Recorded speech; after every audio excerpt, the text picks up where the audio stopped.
ఈశాన్య రాష్ట్రాల్లో భూ ప్రకంపనలు సంభవించాయి. మణిపూర్, నాగాలాండ్, అసోం, అరుణాచల్ ప్రదేశ్లో ఒక్కసారిగా భూమి కంపించడంతో ప్రజలు భయాందోళనకు గురయ్యారు. రిక్టర్ స్కేల్పై భూకంప తీవ్రత 5.2గా నమోదైంది. మణిపూర్లోని కామ్జాంగ్ దగ్గర భూకంప కేంద్రాన్ని అధికారులు గుర్తించారు. భూమి కంపించడంతో భారీ భవనాలు నేలమట్టమయ్యాయి.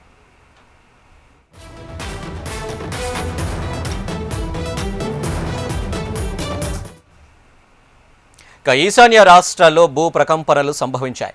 మణిపూర్, నాగాలాండ్, అసోం, అరుణాచల్ ప్రదేశ్లో ఒక్కసారిగా భూమి కంపించడంతో ప్రజలు భయాందోళనకు గురయ్యారు.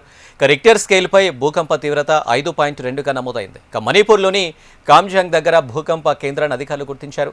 భూమి కంపించడంతో భారీ భవనాలు నేలమట్టమయ్యాయి.